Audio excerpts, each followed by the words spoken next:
What is up? Welcome back. It is your favorite director's favorite director, and in the famous words of Alison De Laurentiis, did you miss me?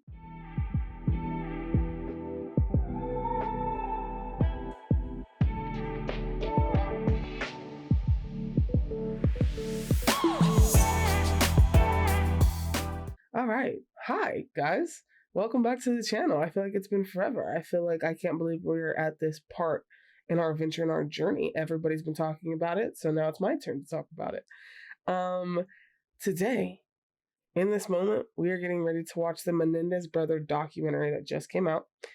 Obviously, highly anticipated, highly watched, highly recommended. So I had to jump in since I'm done with the actual Monster series.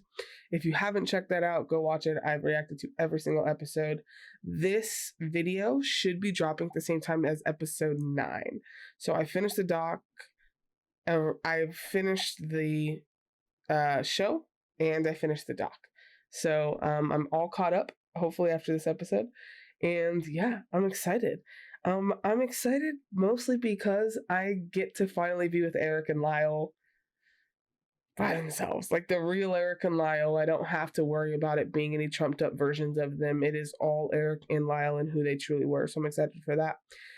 I'm nervous, super nervous. I know that this is going to be a tough one for me to get through just because it was already tough enough to hear them on the stand knowing that it was acting. So now that like it's the actual brothers, yeah, it's pretty tough. I want to extend like my deepest condolences to any One Direction fan right now. I know that you guys are really going through it. I personally didn't really listen to One Direction growing up or in general, but I know that, you know, the passing of Liam is pretty tough on a lot of people. So I hope that you guys are faring well. And with that being said, how are you? How's your mental health? How are you doing? And I'm genuinely curious. I know this is a really weird, wonky time just in the world right now. So I hope that you're okay. I hope that you guys are doing okay. And if you are going through something in any capacity, I think I'm kind of extending my love to you. I'm extending my healing, and I'm hoping that, you know, you are figuring life out, because life just do be life and sometimes. Yeah, I have posted on Patreon. You guys, I know, okay? I know it's been forever, but I did post on Patreon. I posted my Scream commentary. If you haven't already, go check that out. For me, it's fun. I love just being able to sit and talk, and it's pretty much unedited. I didn't need to worry about copyright or anything, so it's my full, genuine commentary to the movie, and it's my comfort movie, so it was the best thing for me. And it helps always. So go check out my Patreon. I'll be releasing more on that. We'll do a poll here soon to see what we're watching next. We need to figure out what we want to watch next, guys. I finished. After this, I'm done. We got to figure out what we're doing. So that'll be another thing.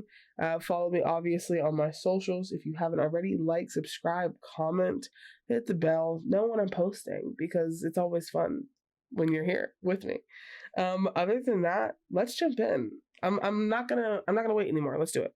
This video, I'm gonna go ahead and release the edited version onto YouTube, and I'm gonna release my full reaction on Patreon. So if you want my absolute full reaction to this, go ahead and head over to Patreon, and you can become a member over there and see my full reaction, because it's a lot longer than this, and obviously with YouTube I have to kind of cut it up. So this version, the one that you're watching now, you're going to get kind of the chopped up version of it, as much as I could give you, but head over to Patreon and you'll get the full version of the show, or the episode, or the doc, sorry. Someone killed my parents. Pardon me? Someone killed my What? Who? Over 30 years, I've processed so much of it. A part of Eric and I died on that night.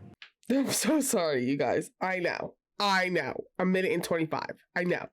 It's so weird hearing their actual voices. I'm so used to hearing the actors playing them. Like, I did not by any means expect Lyle's voice to be that fucking deep. That was crazy pants to me. Oh, okay. It's fine. I'm fine. My name is Eric Menendez. I'm in a correctional facility in San Diego, California. I am 51 years old. My name is Lyle Menendez. I am 55 years old now. Hold on. Oh, I'm already crying. Oh my God. This is going to be bad. This is going to be bad. I can feel it. Oh, okay. I'm sorry. I was just thinking about like 51 and 55 is just like they've truly just been like they've been in prison for that long. And then they were in a prison before that with their parents. So yeah, that's a tough one to swallow. Let's try to get through this.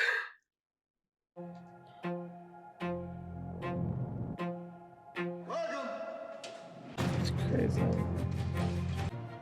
This happened because of family secrets and things from our past. For the first time, I feel like it's a conversation where people now can understand and believe. I mean, that's literally what I've been saying, haven't I? This is the entire time I was watching the show. It was that at the time in their life when this had occurred, it was harder for people to fathom and believe what they were saying. Now, and he's right, 34 years later, it's a time where people are more willing to believe you. And we do. Most people nowadays are like, yeah, no, yeah, it happened. It happened. And that should have been taken into account. So I agree. Very, very spot on with that.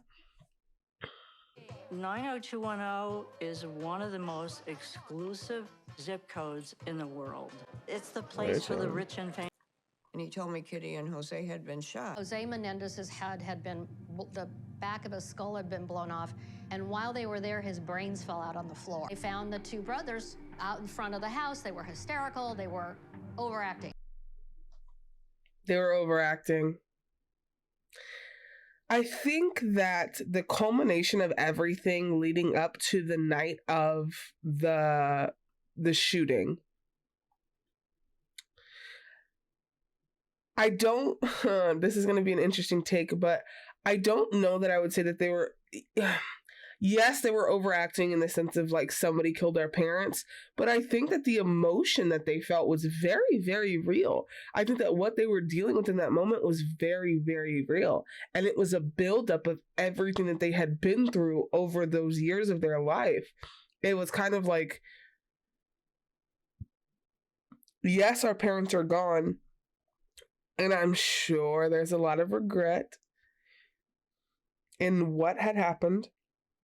However, I think that overacting in the sense of, for acting's sake, I'll say, overacting for acting's sake makes sense, but overacting in the sense of like emotion, I don't think that was an act. I think that they genuinely were so overwhelmed with guilt and were so overwhelmed with everything that has been occurring, every trauma, every time that they were sexually abused, all of it, every physical abuse, every mental abuse, every emotional abuse, it all kind of flooded through in that moment. And that's kind of where you get that overacting portion. We had no alibi. The gunpowder residue was all over our hands. Yeah, because they're bad at their jobs. There were shells, gun shells in my car. And if they would have just pressed me, I wouldn't have been able to withstand any questioning. I was in a completely broken, shattered state of mind. I was shell-shocked. I told the detectives that I saw smoke, which would have been impossible if I didn't do it. Statistically, if you have a domestic homicide, you would be an idiot police officer not to consider other family members. Yes, because that's good policing, right? Like that's what good police do. Good police look at the family first. Good police do that. It doesn't matter whether they're overly emotional. It doesn't matter whether or not they're telling you somebody else did it. Good police do their job. So when the prosecutor said you'd have to be an idiot, you're right. And I said this during the show, and clearly the show wasn't that far off when it came to the goddamn police department. Gunshot residue all over the hands. You didn't test him for gunshot residue. If you would have pressed and pressed and pressed Eric, he would have broke. Good police do that. And just because, if I understand that there's kind of like a level of acceptance when it comes to crime in certain places, right? In this place, Beverly Hills is the place that this stuff doesn't happen. It doesn't make any sense. But when you understand that people are genuinely capable of anything, this is not that far-fetched. It's not that far-fetched. Now, the grace that I will give is the time period. Maybe back then. That's the extent of the grace. Other than that, good police work is doing your job properly and thoroughly. And they didn't do that. We were just in like a fog of emotion. At one point, Lyle Menendez asked me if I would like to work with the brothers on a book about their father. Telling the legend, telling the stories. I found safety in it. And comfort. Stockholm. That's who he was. It's what he did his whole life with his dad. He always talked highly of his father. He always told these great stories about him, and he kept doing that even after death. It was like his safety net. It was like a safety blanket for him. Because if he didn't, then there would be repercussions for that. And I think that's interesting. My brother and I should not have been having these meetings. We were in no emotional condition to be meeting with anyone. But in the aftermath, without my father helping direct my life, I was quite lost. Friends of Jose and Kitty Menendez were surprised at how cool and calm Lyle was and how beautifully he eulogized his parents. Lyle Menendez really kind of became like his father overnight. I think it's important to know in that moment when he kind of became his father, when this is somebody that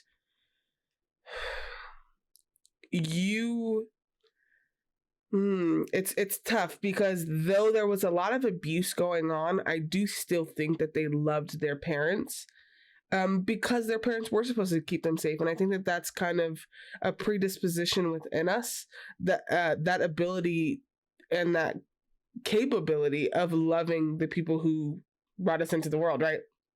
However, in this circumstance where people are saying, but he tried to become Jose. It's all he knew. That's all he knew. And you have to remember, he loved his dad, and all he wanted to do was make his dad proud, and he could never do that. So he did more and more and more of that. And then as you kind of get further into the relationship of him and his dad, where his dad kind of he idolized his dad, and his dad kind of isolated him from his brother. And even in the show, when he says, "My dad hated Eric, so I did." Yeah, so then he became his father after that. Not in the sense of like, but in the sense of, this is all I knew growing up. I don't know anything different. This is how I'm supposed to be. And it's like he said, he was lost after his father died. He wasn't there guiding him, so he didn't know what to do. So the only reasonable thing in his mind in that moment was to become that person. They started spending the money as if it was water. Everything was to cover up this horrible pain of not wanting to be alive. One of the things that kept me from killing myself is that I felt like I would be a complete failure to my dad at that point. Jesus. Woo, that runs deep. That I was actually sobbing a lot at night, sleeping poorly, very distraught at times, and kind of adrift throughout all those months. And those are the things we didn't get to see in the show. And when the brothers started spending money, the police were like, wonder if that would be a motive. What am I going to say? Most people are going to do that. Most people. 80 to 90% of people are going to do that. I'm not counting on you as the police as the 80 to 90%. I want you to be the 10%. The 10% that the day that it all happened, you checked out the family members. So yes, I still think they're stupid. You don't get to not be stupid just because you decided that, money can be a motive, when that's literally 1/3 of the reason why people get killed to begin with. I know that. They could have just called me and told me to come into the police station. There was a staged arrest for a media circus. So there was a feeling of some relief. Yeah, I bet. Most of the Menendez family said there's no possible way that the brothers were involved in this. And I certainly wasn't going to be explaining why. Ooh. I didn't want to destroy my father's reputation after we were responsible for his death. The weight of that. I didn't want to be responsible, or I didn't want to destroy his reputation after we were already responsible for his death. I already killed him. I didn't want to ruin him as a person too. Do you understand the amount of love you have to have in order to do that? And that's crazy to say, right?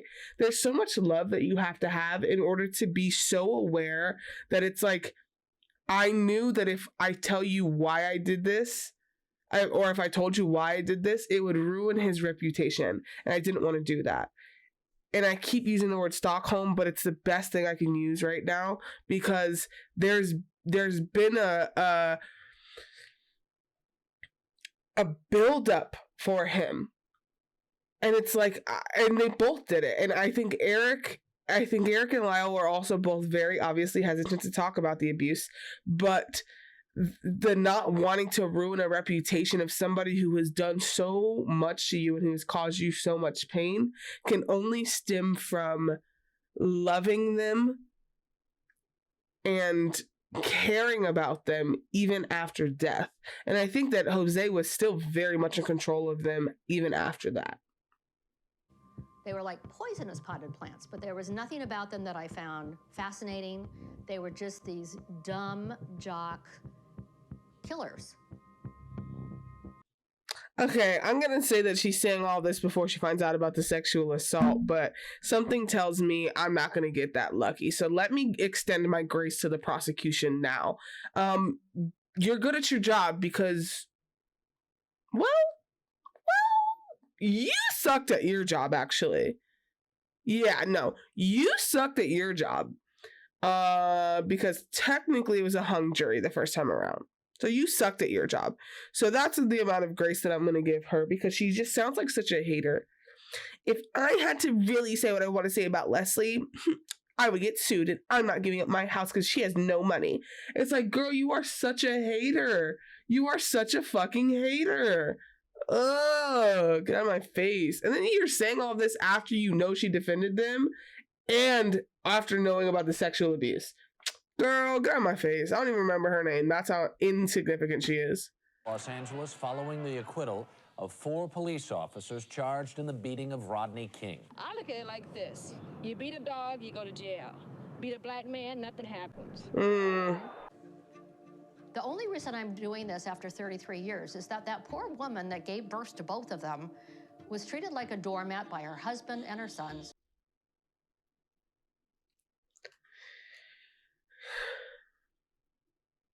This is unfortunate because we're no longer talking about a TV show that is made up rumors, that has said different things, that is entertaining, and they're trying to fulfill some entertainment quota. We're talking about the actual prosecutor who just dead ass in my face called Kitty that poor woman.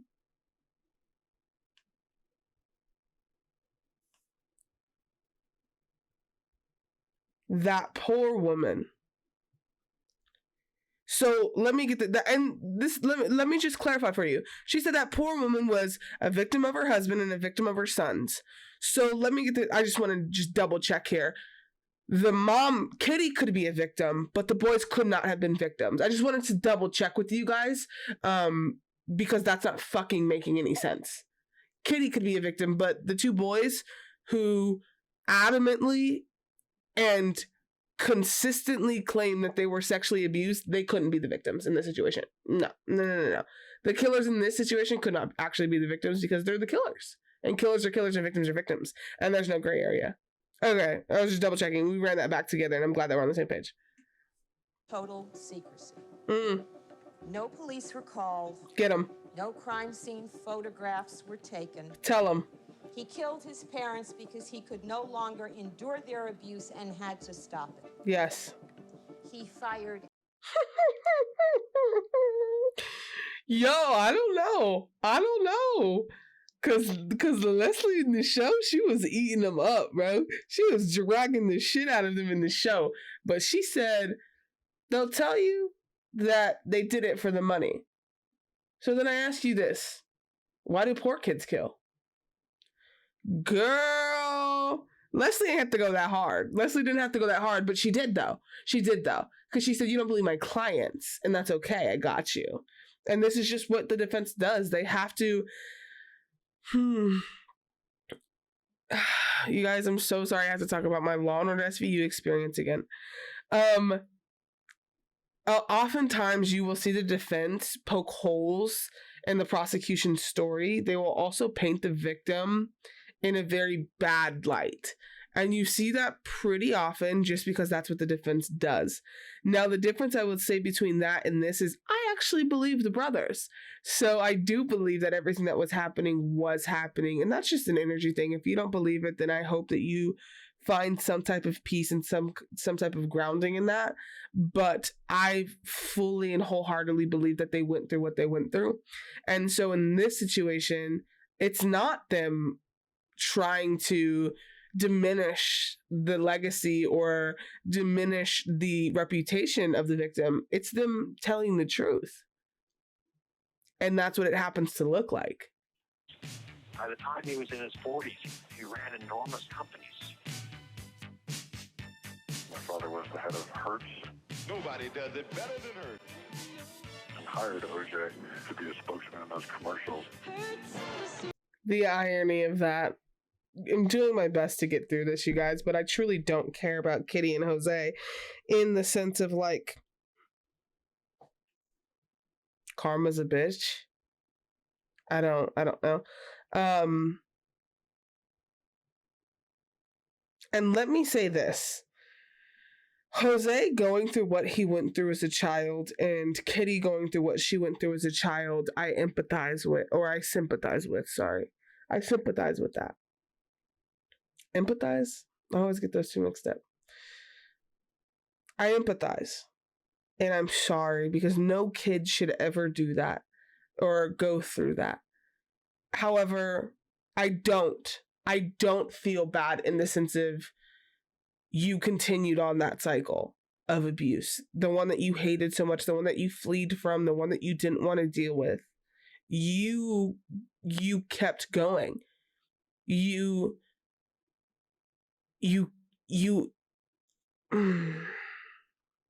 continued the cycle. So now I'm sorry, I can empathize with you and not agree with what you did and believe that you were exactly where you need to be. And the OJ thing, kind of crazy. Small world, I guess.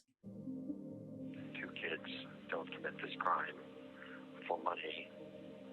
They don't commit this crime for any reason other than something very, very wrong was happening in the family. It's like nobody listens, and that's really the most annoying part. Dr. L. Jerome Oziel. Oziel. This piece of trash just popped up on my screen.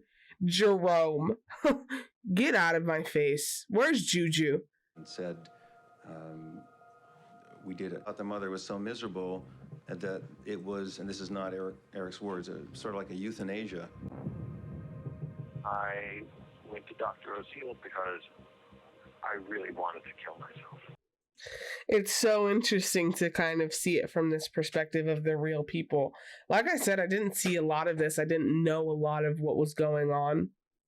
And to see it from this perspective of them in this state of like the actual facts of the situation, it is interesting. And this Dr. Oziel is not as grimy looking as the last one or the other one. But he still, I know he was still a menace to society. So I'm going to give this one a little bit of a leeway here. Dr. Oziel is right into blackmail. I was angry with Eric in the moment because I just couldn't believe that he would think Dr. Oziel was a trustworthy figure. And I think that that's important to really process what he just said. I was upset with Eric, not because he told, but who he told. The fact that you thought that this man was trustworthy when our dad was being informed about everything that you said to this man. The person that we killed, the one that was so domineering and so aggressive with us and who was hurting us over and over and over again, this man signed something stating, I will tell you everything that goes on. So it was like you were still being controlled to your father just through this man. So for you to confess to this man of all people was kind of, I think, what was the most upsetting thing for him. Not that his brother did it. Father chose this sleazy psychologist because it was the only psychologist who'd be willing to waive confidentiality, so his son couldn't actually confide in the doctor. Is Lyle a writer? I don't know. He needs to be. That's the line you should have fucking used. That's the line. He would waive his confidentiality so that you could, and therefore you couldn't even confide in him, really. You couldn't tell him anything. You couldn't say, oh, I've been breaking into these houses because I didn't want to have to ask my dad for money, because if I asked my dad for money, then A, B, C, and D. You couldn't do that. The girlfriend then goes to the police because she was mad at her boyfriend because she said he had raped her. And oh, by the way, he is the psychiatrist from the Menendez brothers, and they confessed that they did it, and they threatened to kill him. I'm sorry, but it's Juju, you guys. And Juju really was spiritual. I saw her in the crystal shop. Don't. Okay, that's fine. That's fine. But there's a way to do that requires tact. And that's not what the show did. They didn't do it with tact. They did it without tact. My girl Juju. Yeah, I kind of just don't really like the prosecutor. She's kind of a bitch. Yeah, I don't really like her. Nah, we cool. I'm cool off that. Eric and Lyle Menendez had tried to escape that morning. Lyle wrote me this emotional letter when I was in the county jail. Lyle couldn't express what he did in that letter in person. And I think that's why Eric, and I'm sure he's getting ready to say it, but I think that that's why he kept it, was because I've never seen this version of you. This is just a new version that I'm bearing witness to, and I don't get this very often, so why would I want to destroy the only version of you that this exists in? And I think that's such a beautiful thing. I just said, I'm sorry. I'm so sorry. I will understand if you no longer love me and no longer want me in your life. I was really worried that there was going to be a tipping point for me in this, where I was going to be like feeling the emotions a little bit more. And I think it's just because we didn't get to see this in the show. We didn't get to see this, the remorse. And God, that is a word that should have been used in every episode that I filmed, was remorse. The remorse that these two had. And the remorse that Eric has, where he's saying, I'm so sorry, and I will understand if you don't love me. Ugh.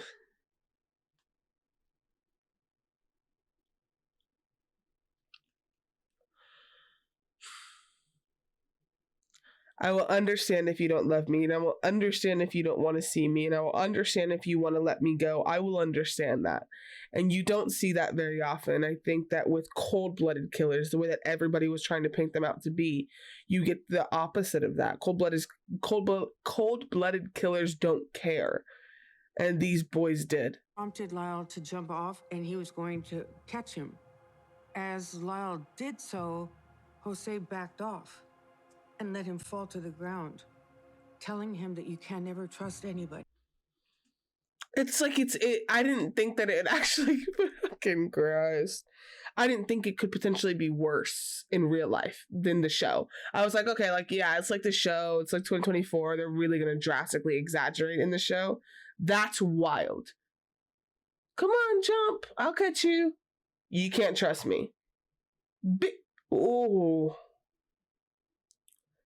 I hope that, I know that you're looking up at us right now and you're just probably tossing and turning in your grave with how much we're talking about you.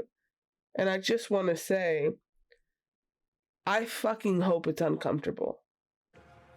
And what happened after that? Jose hit Lyle with his closed fist. Did he seem to hit him hard? Yes, he did. Lyle would have been about 5 years old at this point? Yes. You socked your 5-year-old? Anyone? Anything nice. Really? About Jose Menendez, no. his secretary. Really? And everybody else had just these awful stories about him. Really? And what a monster he was. Yeah.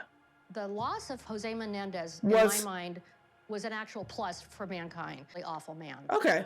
Cool. And I'll give you that. Raised 2 sons capable of murder. So there you go. Yeah, see, girl, you had me. She had me all the way up until that last part. No, he didn't raise 2 sons that were capable of murder. He raised 2 sons that were capable of defending themselves. There's a big fucking difference. He would just pull it up and hold him up and see how much he could stand without crying. And he loved the fact that Lyle didn't cry, and even if they were hitting him, Jose used to induce that type of competitiveness. And I said it before and I'll say it again, that breeds resentment. It is like, as I'm sitting here watching them kind of listen, it's like, you're just like, thank God that didn't breed resentment in their relationship, the siblings. Thank God. Truthfully, it didn't breed resentment in their relationship. But it very well could have bred resentment for each other. Because when you're consistently being compared, even if you're the one that's doing better, it's the consistent comparisons that will drive you crazy, because you will never, ever, ever match that. You can't. It's not possible.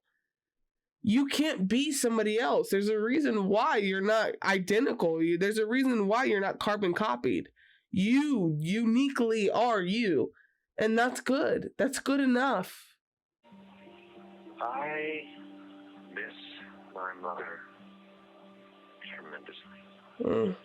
I wish that I could go back and talk to her and give her a hug and tell her I love her and I wanted her to love me and be happy with me and be happy that I was her son and feel that joy and that connection. And I simply idolized him. I wanted to be like him.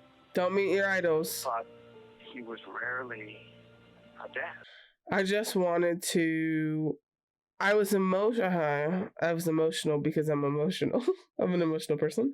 But I was emotional because there's something so vulnerable in saying, I wish I could go back and hug her and tell her I love her and tell her that I want her to love me and to be happy with me. That is the amount of introspection and the amount of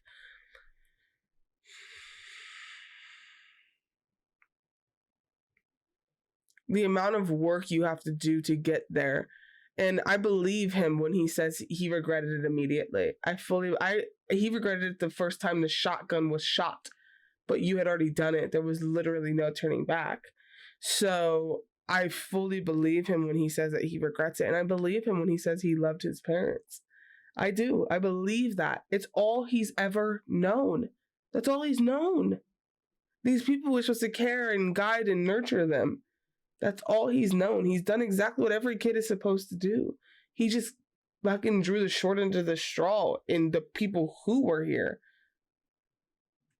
Because she didn't want me to be rehearsed in any way in terms of like knowing the questions that were coming or anything like that. She preferred to have real reaction. That's interesting. Did you tell your mom? I told her that he keeps touching me and that my dad has to punish me when I do things wrong.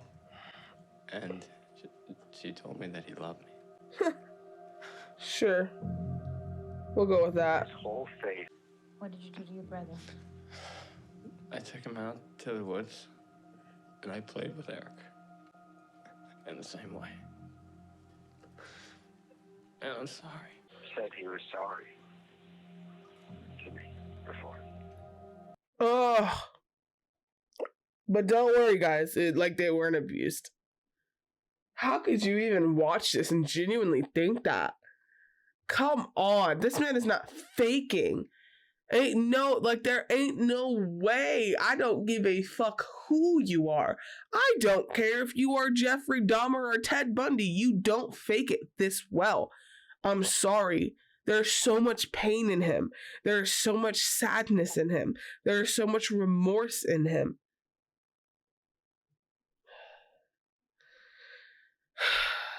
This is a lot. It's just a lot. Mostly. Either he is the best actor I've ever seen in my life, or he's telling the absolute truth. Welcome. You could hear a pin drop. You know, that sums it all up. Because it was pretty good. Will convince jury members the brothers truly feared for their lives, killing their parents in self-defense. I really don't like that lady. I do not like the prosecutor at all. How did he treat you? He was kind. He never said anything negative to me. He told me that I was part of the family and that I belonged. Interesting. This would stop if I told anyone. And I would imagine, and Eric is thinking, well, this is the only time you're nice to me. Some you're kind to me. You told me that you love me. You're not a bully. So I don't want this to stop. So I'm not going to tell anybody because I don't want you to be mean to me anymore. But what you're doing is also hurting me and confusing me. At 6, he's supposed to process through all of that, by the way. At 6. I'm 28 and I still can barely process through half of the things going on in my life. So at 6 years old, I couldn't imagine trying to process through what he is telling me and what he is doing to me. He put it on my neck. He put his hand on my head and put the knife on my neck. Did he threaten you with it? Yes. What did he say? He said I should kill you, and next time I will. Cool. Okay. But like, you guys weren't going to put that in the show. Okay, I was just double checking. It's like, I really feel like I want to be like in like the meetings. I want to be in the room where it happens. Because it just seems like the room where it happens, it's not actually happening. Because how do you miss that? It's like the biggest part of the trial. My dad put a knife to my neck and said I should kill you. And what? He's lying about the sexual abuse of his father, but not lying about the knife, or the other way around? What does he have to lose? Come on. That's crazy. That's wild to me. I'm sorry, I'm just at a loss for words. And I was just kneeling down, and he said, no, swallow. And he held my head to him.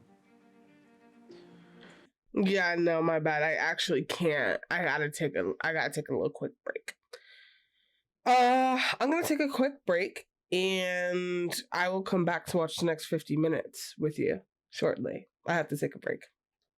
I told him I would tell the police and that I would tell the family. He just said, you listen to me. What I do with my son is none of your business. I wanted to say before that, Kitty is a piece of shit. And I don't say that lightly. I say that heavily. Very, very heavily. And I hope that it's taken heavily. Trash. Because the first time, fine, your son is saying it and you want to sit here and try to excuse your man. Fine. But the second time, it's a cousin saying it. And you want to sit... No. I don't forgive you, Kitty, you idiot. And as far as like Eric telling his brother and Eric trying to get away from his dad, I said this all in that episode that we saw, where it was like, oh my God, I'm going to have to deal with this for the rest of my life. I don't know what to do. And then he finally tells his brother. All I had in my head was, if my mom and dad exit that room before I get there, I'm going to die. We had the ammunition, and we were just loading as fast as possible. We just burst through the door. This is interesting. The way that these events occurred. So basically, that night where Craig is talking about what had happened and what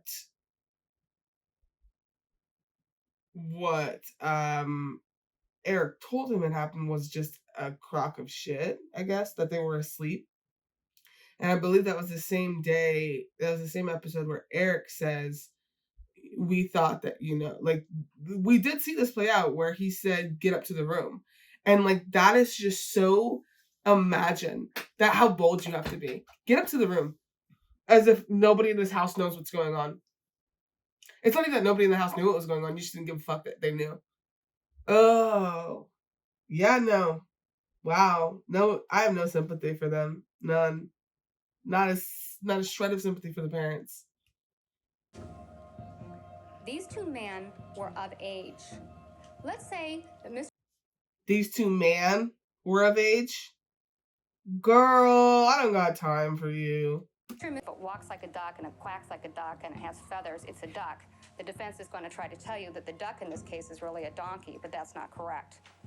I'm telling you now, that whole defense was fabricated. I'm trying so hard, you guys, not to speak on her every single time she pops up on my screen, but I want to scream and I want to punch my laptop every single time she pops up because she always has some dumb shit to say. I don't give a fuck if you're a prosecutor. At some point, throw in the damn towel, babe. Wave the white flag. You girl, there's not a person in this world that is on your team. And I'm not we're not team you. It's too much. We are not team you, girl. God. That whole story was fabricated and those boys never went through it. And it's like, with the sliver, let's take it from your stupid ass angle. Even if there was a slight chance that they weren't lying and they were telling the truth, look at what you're doing. You're you're re-victimizing them. You're re-abusing them all over again. God. When we made the mistake of taking a show of hands, all of the men raised their hands in favor of first-degree murder, and none of the women raised their hands. So I knew that we had a battle on our hands, a battle of the sexes. Show the men. Where are the men? Show the men, jurors. Show the men. Stand 10 toes down on your decision. That's what I gotta say about that. Have you noticed that? Stand 10 toes down. You were so comfortable raising your hand for first-degree murder in the deliberation room. So stand 10 toes down on your decision. Raise your hand. And let's just see for like a survey. I do not think a decision can be reached. It's too divisive an issue. There's too much information. And I think that the district attorney should just end it. Ah, there's the man. I imagined it meant that I had to do the trial all over again. That's a lot. It may as well It's not heavy. have happened. Like, it was just crushing. I knew at that point I was done. There's a sense of defeat there, right? There's a sense of defeat of like, I understand that it's a mistrial, but now I know that we might have to do this again. And it's just not worth it. We know.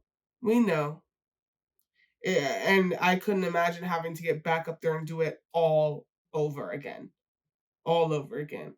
Be vulnerable, speak about it, talk about your dad in that manner, talk about the killings in that manner. I think that exhaustion is one of the most powerful things. And not just even exhausted, tired, but like exhausted in your spirit, exhausted in your soul. So exhausted that it's like, I don't even want to do this again. So just tell me what I need to do and I'll do it. Which is kind of where they got with their dad too, which is actually really sad.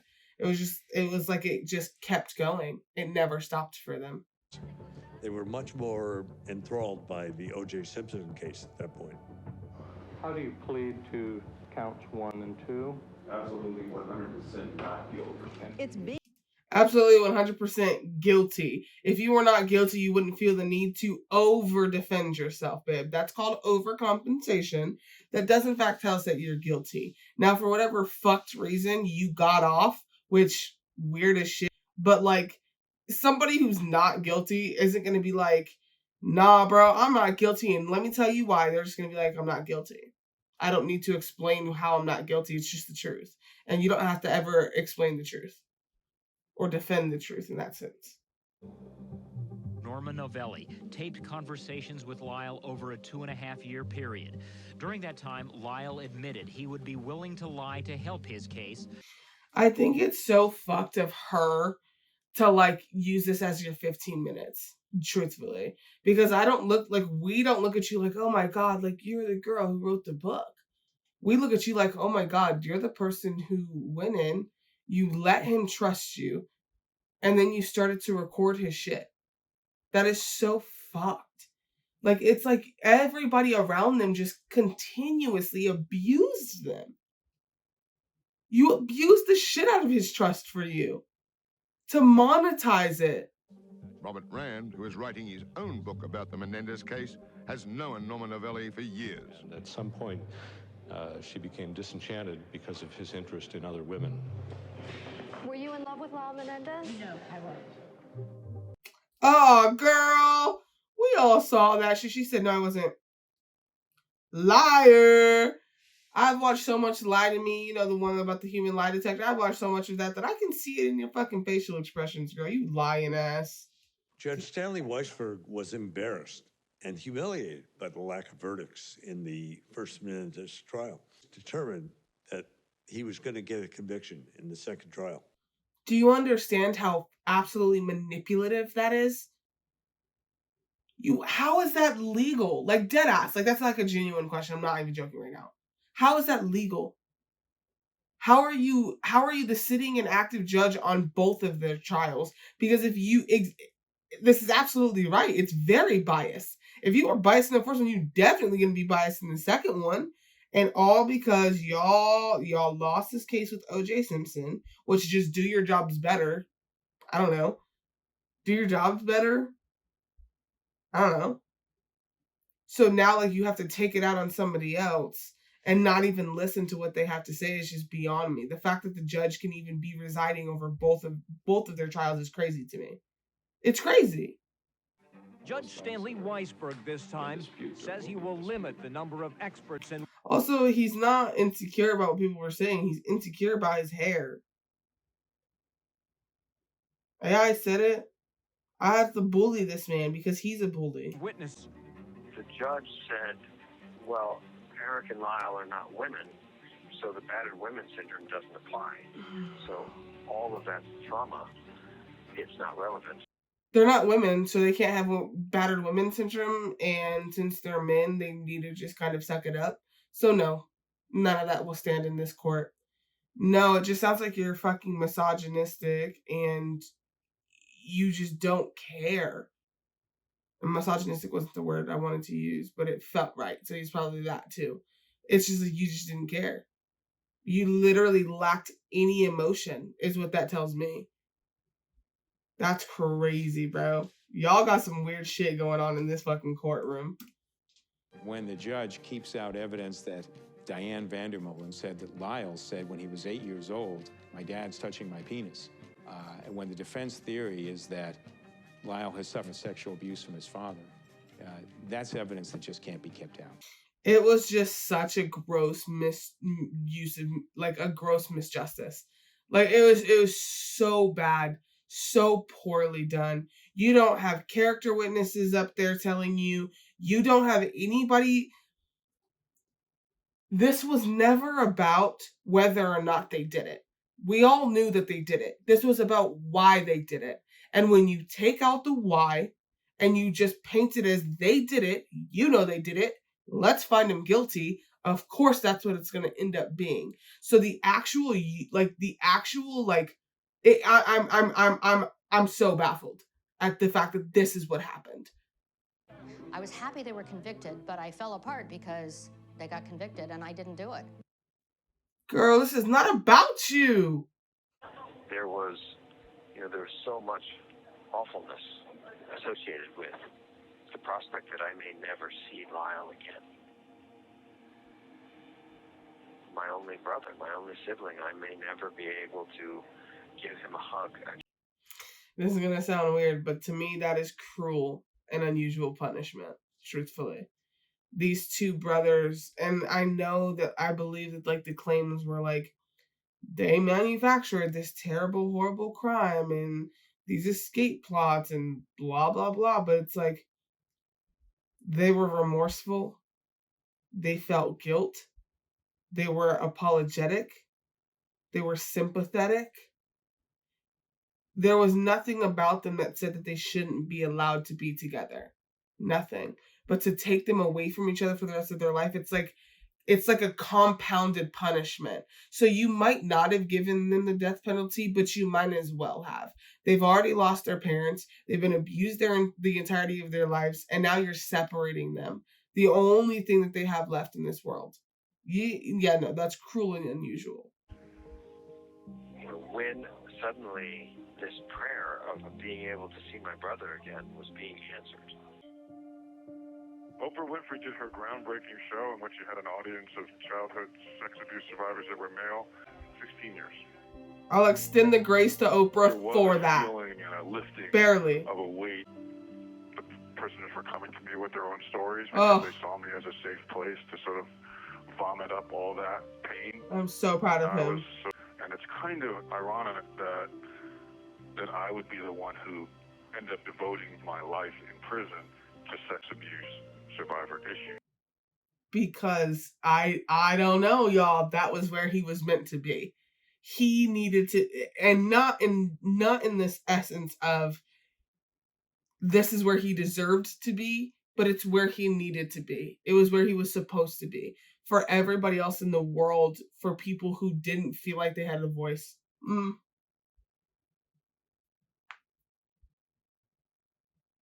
For people who didn't have a safe space, he became that because he needed it. He didn't have that for himself, so he became that for other people. And that is such a big, groundbreaking, and revolutionary thing to do. Ooh. These kids went through some horrible things, and it wasn't right what happened to them. The followers who are younger, that are on that TikTok generation, they really have tremendous hope. Yeah, it's because we're freer.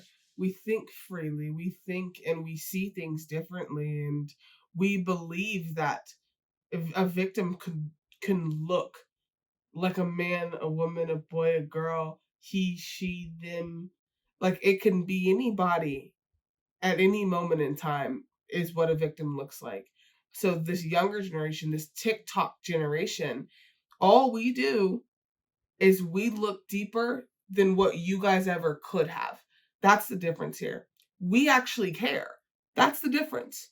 We care. We understand what they did. We know it was heinous. We know it was murder. We know it was a crime. That's not why we're here, though. We're here because why did they do it?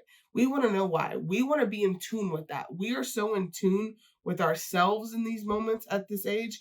We're in tune with our femininity, our masculinity. We're in tune with wanting to just know the truth.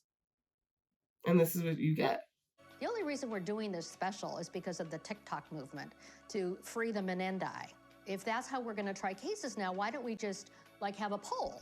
You present the facts, everybody gets to vote on TikTok, and then we decide who gets to go home. She's a hater, by the way. I don't know if you guys picked up on that energy. She's a hater because she's a loser. You're a loser. You don't believe anybody. You're the type of person who believes in tradition. She's the type of person who believes that boys will be boys, girls are the only ones that can be victims. That's who she is, and that's what you're seeing. That's all. That's what you're seeing right now. Your beliefs are not facts. They're just beliefs. And by the way, all you TikTok people, I'm armed. We got guns all over the house, so don't mess with me. See what I mean? Your beliefs are just beliefs. They're not facts. But can I say the same thing about you? Your beliefs are just beliefs. They're not facts. You believed that their mom was a good woman. That's not a fact. That's not been a proven fact. Girl, don't nobody got time for you. Let's just be honest. He was arrested because of me. Baby, that was going to happen no matter what. Dr. Oziel. Unfortunately, this is what your parents deserved. I couldn't live. I feel sometimes like I rescued Eric, but did I? I mean, look at his life,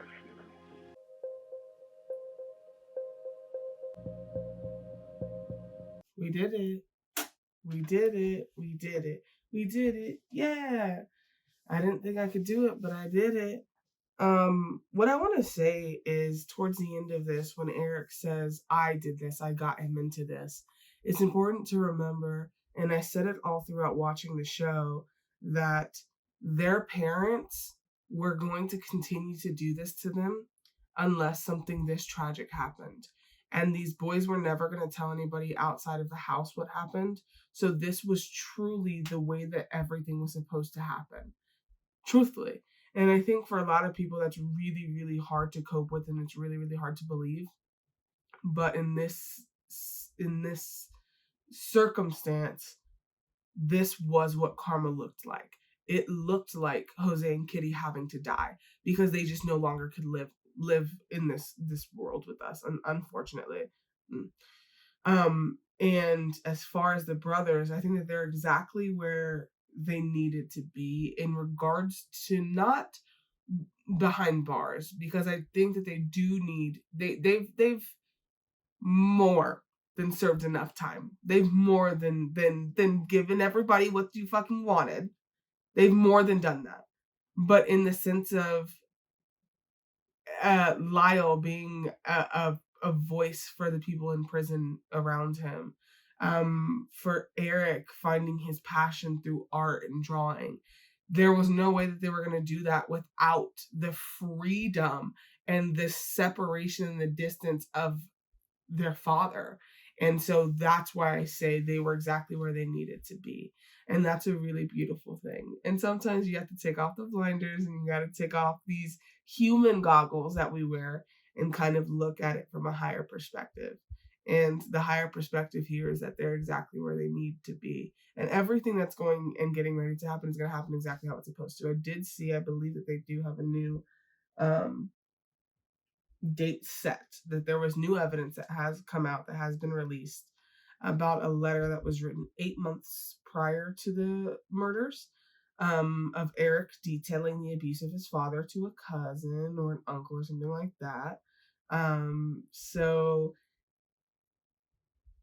it's not surprising. It's not surprising that the evidence is all of a sudden popping up. The evidence was always there. The facts were always there. The truth was always there. But the only people who were willing to find it and try to get to it were the defense attorneys. And then you have shitty judges and crappy ass, bias ass prosecutors and men. I don't hate them all, but gee willikers, the ones I do hate. You'll know them. But yeah. God, that was a lot. But I'm glad that I did it. I'm glad that I watched it. It was definitely something that I'm happy with.